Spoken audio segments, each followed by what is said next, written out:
Excellence is the best deterrent to racism. Excellence is the best deterrent to sexism. And so I went home and I put that on my mirror, and that really became my motto.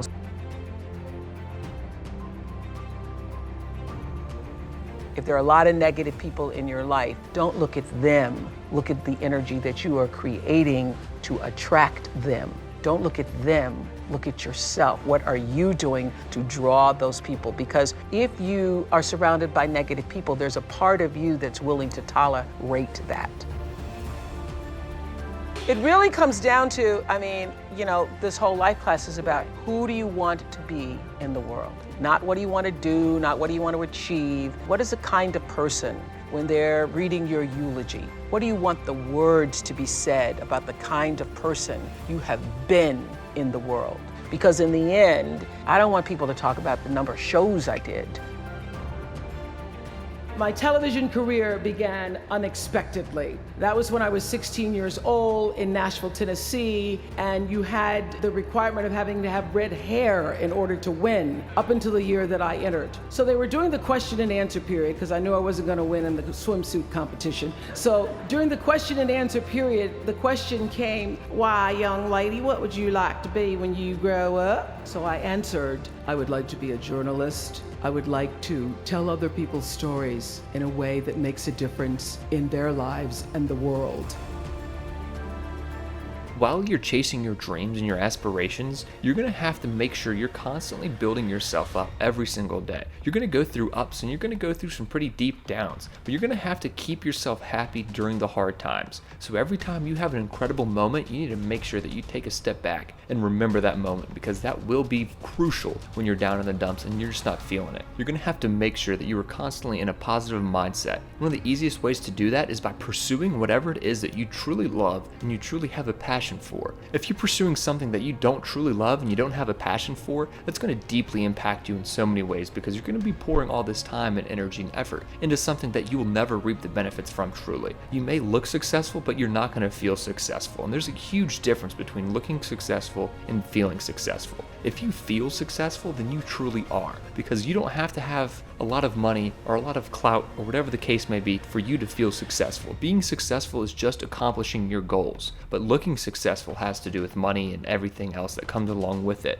Now, you can achieve that type of success, but you're not going to be happy, and you'll constantly be wanting to pursue your dreams and your goals, but the best way to do that is just do it. Go out there and figure out what it is that you truly love and do whatever you can to pursue that with all the energy and all the time that you have that you want to devote to being successful. You want people to talk about how your love affected them, the love that you put out into the world. So if that is the paradigm that you're living from, how can I serve and be the most loving, gracious, giving person? All the girls that you're counseling with love, ultimately. Sometimes you have to divorce your friends and divorce your family members. And if you handle them with love in doing it, they will come back.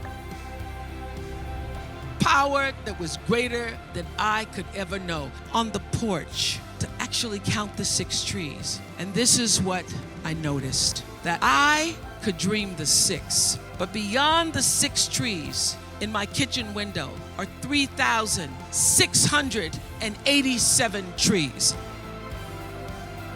Most importantly, it taught me the power of surrender. You don't just have to stand. When you've prayed and cried and stood and tried some more and sacrificed and wanted and dreamed and held on and believed and got turned down and turned back and turned around, it taught me that when you've done everything you can do, surrender all.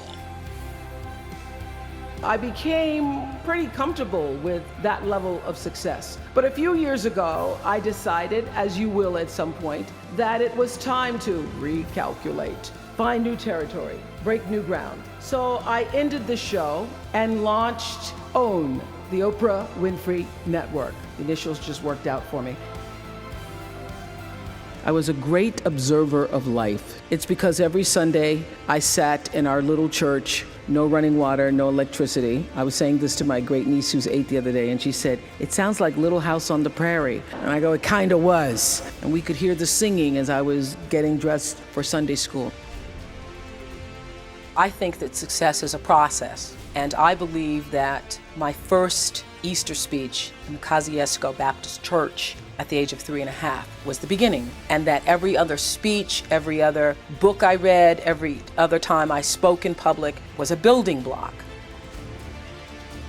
Thank you all so much for watching the video. If you haven't already, please go ahead and like the video, subscribe to the channel if you're new, and let us know what you thought down in the comment section below.